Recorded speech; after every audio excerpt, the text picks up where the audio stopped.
నా పేరు బీబీ. హయత్ నగర్ పక్కన కుబ్దుల్లాపూర్, చిన్న పల్లెటూరు.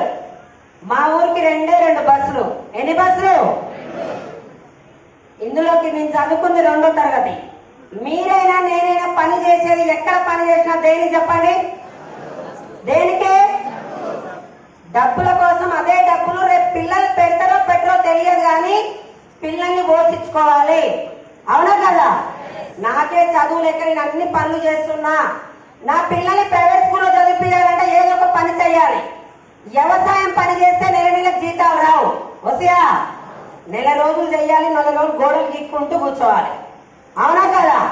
అలాంటి టైంలో నా ఫ్యామిలీ మారాలంటే, నా పిల్లలు మంచిగా చదవాలంటే నేను పని ఎత్తుకోవడం స్టార్ట్ చేసిన. అలా ఎత్తుకుంటూ మా ఊరు కుబ్దుల్లాపూర్ చైతన్యపురి స్వప్న హాస్పిటల్ పక్కన సెంట్రల్ ఎల్ఎస్ఎస్ స్కూల్లో ఆయమ్మగా జాయిన్ అయినా. ఆయమ్మ జాయిన్ అయితే 3000 ఇస్తాను మా మేడం. ఆ 3000తో పాటు ఏం చెప్పిందంటే, నీతో పాటు నీ పిల్లల్ని చదివించుకో, సగం ఫీజు కట్టుకోమని చెప్పింది. బాగుందా బాలేదా? చెప్పాలి. నా దగ్గర ఒక పెద్ద రోగం ఉంది. నేనెవరింటికన్నా ముచ్చట చెప్తే ఆ నువ్వు కొడితే ముచ్చట చెప్తా, ఆ నువ్వు కొట్టకపోతే నేను ముచ్చట చెప్పా. మీరు కూడా నోరు మూసుకొని చేతులు గట్టిగా ఉంటే నాకు మాటలు రావు. నేను చెప్పిన దానికి ఏదో ఒకటి ఆన్సర్ చెప్తే నేను మాట్లాడతా. చెయ్యాలా లేదా? చెయ్యాలా లేదా? మా ఊరు నుంచి 5 ఆయమ్మలు పోయినాం. ఫస్ట్ రోజు 5 ఆయమ్మలు జాయిన్ అయినాం. తెల్లారి 4 అయ్యారు, మళ్ళీ తెల్లారి 3 అయ్యారు, మళ్ళీ తెల్లారి 2 అయ్యారు. ఆ తర్వాత నేను ఒక్కదాన్ని మిగిలిన. ఎందుకు మీరు ఊళ్ళో తోడుంటాం, ఒకటే దగ్గర చేస్తా, ఒకటే బస్సు ఎక్కుతా, ఒకటే బస్సు దిగుతాం అంటే స్కూల్లో నా జాబ్ ఏంటిది? నర్సరీ పిల్లల దగ్గర మూతులు కడగాలి, ముడ్లు కడగాలి, ఊడ్చాలి అన్ని చేయాలి. 7:30 స్కూల్లో పోతే సాయంత్రం 6:30 వరకు మేడం ఏం చెప్తే అది చేయాలి. నాతో పాటు వచ్చిన ఆయమ్మలకే ఈ పిల్లల దగ్గర మూతులు ముడ్లు కడిగి మేము చెయ్యలేము, మా బాక్స్ మేము తినలేకపోతున్నాం, బతుకుంటే బల్జాకులు తింటాం, నువ్వు కూడా మానే బీబీ అని నాకు సలహాలు ఇచ్చారు. నేను చేస్తే నా ఫ్యామిలీ గడవాలి, ఇంకో ఆప్షన్ లేదు. దాంతో పాటు చదువు పూర్తవుతుంది. ఏ పైన ఫస్ట్ కష్టం ఉంటుందా ఇష్టం ఉంటుందా? చెప్పాలి. అదే కష్టాన్ని అష్టానికి అలవాటు చేసుకుంటూ 3000 నుంచి 8000 రావడానికి 15 సంవత్సరాలు పట్టింది. స్కూల్లో 15 సంవత్సరాలు ఒకటే దగ్గర చేస్తుందంటే ఒక్కసారి ఆలోచించండి, ఎంత ఓపిక ఉండాలి. Boss, time, target.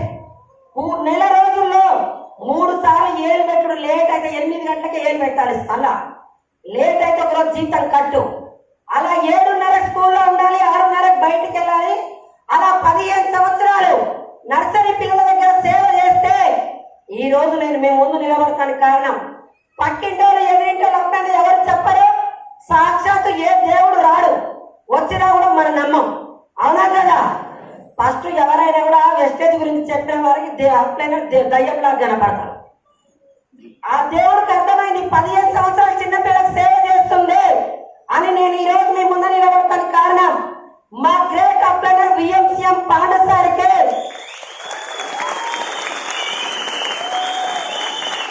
రెండు చేతులు ఉన్న వాళ్ళు మాత్రమే క్లాప్స్ కొట్టాలి. గుండె 2 చేతులు ఉన్నవాళ్ళు.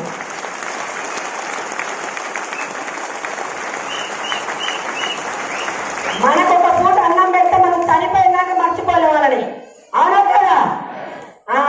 పేదవాళ్ళ గురించే ఒంటింట్లో గరిట తిప్పే ఆడవాళ్ళు కూడా లక్షలు కొట్టొచ్చని కంపెనీ పెట్టిన దేవుడు గౌతమ్ బాలేసరికి టూ ఎంఎస్ఆర్ గురువు గారికి నేను నా ఫ్యామిలీ 3 తరాలు ఉంటా. గట్టి కొట్టండి క్లాస్.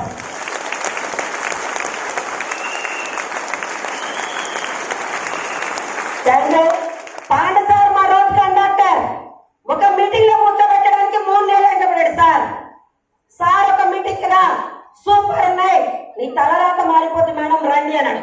నీ స్కూల్లో ఆయమ్మనైనా సరే నేను లేకపోతే నా స్కూల్ నడవదు, నేను చాలా బిజీ ఉంటాను సార్ కానీ చెప్పిన. సార్కి చెప్తూ బెజార్ వచ్చి ఒకరోజు బస్ స్టాప్ లో నాకు బస్ ఆపకుండా పోయింది.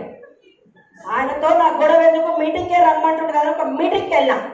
మీటింగ్ లో చాలా మంది లీడర్లు ప్రొడక్ట్ వాడుకున్న వేరే వాళ్ళు చెప్పిన డబ్బులు వస్తాయని చెప్పారు.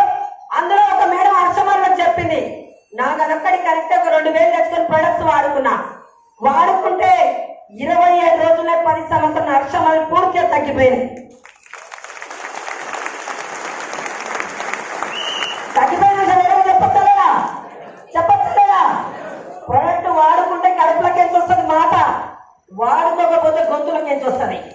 నా పనికి నేను పోయినా ఎవరన్నా తిన్నది అరగలేదన్నా, టీచర్లు చెప్పినా, బస్సులో ఎవరన్నా చెప్పినా సూపర్ ఉన్నాయి పలానా దగ్గర వాడుకున్నా, రైస్ ప్లాండర్ బాగుందని నాకు తెలియకుండా చెప్పడం స్టార్ట్ చేసిన అందరికి. ఎక్కడ చెప్తే పాండి సార్ ఫోన్ నెంబర్ ఇచ్చిన, అందరు పాండి సార్ ఫోన్ చేసి సార్ నాకు ఫోన్ చేసి ఆదివారం నాడు మీటింగ్ ఉంది మేడం తీసుకొని రమ్మని చెప్పిండు. వాళ్ళకి సాయం చేసేటట్టు ఒక నలుగురు తీసుకొచ్చిన. ఆ నలుగురు మీటింగ్ విన్నారు, ఎవరైతే చెప్పుకున్నారు. రెండోసారి వచ్చి కొనాలంటే బాగుండొస్తే బాగాలేదొస్తా చెప్పాలి. ఆ నలుగురు కాస్త చుట్టాల పక్కన చెప్పారు. 3 నెలల తర్వాత వాళ్ళు 180 మంది అయినా నాకు 7,450 రూపాయల చెక్ వచ్చింది. First cheque. స్కూల్లో పొద్దున పోయి సాయంత్రం వరకు చేస్తే 8,000, 1,000 రూపాయలు బస్ పాస్, మిగిలేదంట 7,000. నా పిల్లలకు ఫీజులు కట్టుకోవాలి, రాషన్ బియ్యస్తాయి, నా కూరగాయలు వస్తాయి. మరి నేను ఓన్లీ షాప్ చేంజ్ చేస్తాను నలుగురు చెప్తాను 7,000 వచ్చినాయి కదా, ఎలా వచ్చి తెలుసుకొస్తారా? తెలుసుకోవాలంటే ఎక్కడికి పోవాలి? ఎక్కడ? ఇంటికాడ బర్రం కాసేటోళ్ళు అడగా. మనోళ్ళు ఏం చేస్తారంటే పక్కింటి ఎదిరింటోళ్ళు అడుగుతారు. నాకు డబ్బు అవసరం. నేను ఆదివారం నాడు టీచర్ ఇళ్ళ పండుగ పబ్బాలు ఏది వచ్చినా కూడా నాకు ఎక్స్ట్రా డబ్బు కావాలని అన్ని పనులు చేసేది. మరి నేను నలుగురు చెప్తానే 7,000 వచ్చినాయి కదా.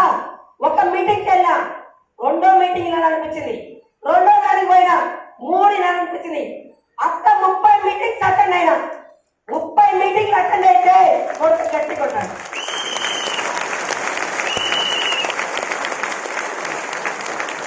అక్క 30 మీటింగ్లు అటెండ్ అయితే టీచర్లు, డాక్టర్లు, కానిస్టేబుల్ ప్రతి ఒక్క జాబులు చేస్తారు. చదువు అవసరంలే, వయసు అవసరంలే, పెట్టుబడి అవసరంలే. వెచ్చది గట్టిగా సంవత్సరం పట్టుకుంటే నువ్వు భూమి మీద ఉన్న వస్తాయి, లేకపోయినా వస్తాయి. గవర్నమెంట్ జాబ్ వచ్చిన వాళ్ళు 3 జనరేషన్ ఉందని చెప్పారు. నాకు అది ఒక్కటే కరెక్ట్ అయింది. నేను ఆయమ్మగా 15 సంవత్సరాలు స్కూల్లో చేస్తున్నా. చేస్తూ చేస్తూ మెట్టు జారిపడ్డా, ఏమన్నా చనిపోయినా మా మేడం ఇస్తారా? మీరు చేసే జాబ్లు ఇస్తారా? నాకేమనిపించింది, నేను చేస్తే నా ఫ్యామిలీ బతకాలి. నాకేమన్నా అయిపోతే నా పిల్లలు ఏం కావాలి? మీరు అనుకుంటూ మీ అమ్మ చూస్తుంది, నాయన చూస్తుంది, ఆరు చూస్తారని ఎవరు చూడరు. కన్న పిల్లకు తల్లిదండ్రుల మీద బాధ తప్ప ఎవరికి రాదు. బెల్లం ఉంటే ఈగలు, అవునా కదా? నాకు ఒకటే అనిపించింది, 3 జనరేషన్ నాకు కావాలి. ఆయమ్మ ఎన్ని సంవత్సరాలు చేసినా మెట్లు జారిపడ్డా, ఏమన్నా చనిపోయినా పాప మంచిగా ఆయమ్మని 1 నెల జీతం ఇస్తుంది మా మేడం, అవునా కదా? వెచ్చాలో చేస్తే నెలకి 20,000 వచ్చినా చాలు. నాకు 3 జనరేషన్ కావాలి.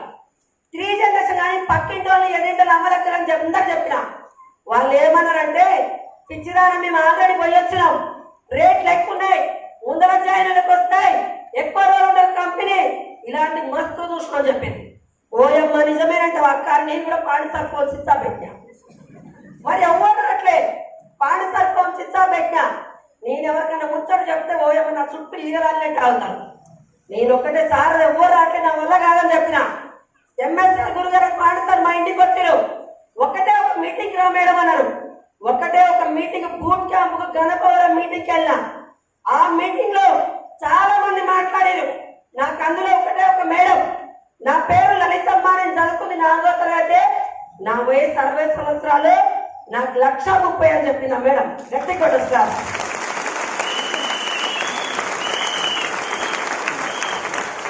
60 సంవత్సరాల వయసు ఇదే కంపెనీలో ఇదే ప్రొడక్ట్ లో 1,30,000 తీసుకున్నప్పుడు నేను 10 మందిని కొట్టుకట్టున్నా. నాకేం పుట్టింది రోగం అనుకున్నా, అవునా కదా? నాకు ఆమెకు వచ్చింది అంటే ఆమె ఏం చేస్తాను నాకు చేయాలి. సార్ చెప్పిన మరి ఎవరు అంటే ఏం చేయాలి సార్ అన్న. దీనికి ఒక సిస్టమ్ ఉంటది, దీనికి ఒక లెక్క ఉంటది. ఇది తాత ముత్తాతల బిజినెస్ కాదు, నేర్చుకోవాలి. పిల్లోడు 1వ తరగతి అయినా 10వ తరగతి అయినా సంవత్సరం మొత్తం వెళ్ళాలి. టీచర్ చెప్పి శ్రద్ధగా వినాలి, ఇంటికి వచ్చి ప్రాక్టీస్ చేయాలి. అలా ఒకటే రోజు చేయాలా, సంవత్సరం చేయాలా? చెప్పండి. సంవత్సరం మొత్తం చేయాలి. నీ తెలివి మొత్తం మూటగడి బయటపడే. బిల్డింగ్ కొట్టమంటే అరగంట పడుతుంది, కట్టాలంటే కోట్లున్నా కూడా సంవత్సరం పడుతుంది. వరి పంట వేసి చేయాల్సింది మొత్తం చేసి పంట రావాలంటే 6 నెలలు వెయిట్ చేయాలి. ఒక తల్లి బిడ్డకు జన్మనియాలంటే 9 నెలలు వెయిట్ చేయాలి. సార్ నువ్వు ఆయమ్మగా నీ తెలివి మొత్తం మూటగడి బయటపడే మంచి వెచ్చని 1,00,000 కావాలంటే 1,00,000 తీసుకొని సార్ని అడుగు. నీ దగ్గర అలవాటు మార్పు ఫోన్ ఛార్జింగ్ ఎంతో వెచ్చలో సక్సెస్ కావాలంటే నెలలో 4 మీటింగ్స్ అటెండ్ గా సంవత్సరం నిలబడి 1,00,000 ఇప్పిస్తాను సార్. గట్టి కొట్టాం క్లాస్. ఎంత మరి ఆయమ్మకు 2 సంవత్సరాలు 1,00,000 వస్తుందా బయట? 3 సంవత్సరాలు వస్తుందా? నాకు అప్పుడు అనిపించింది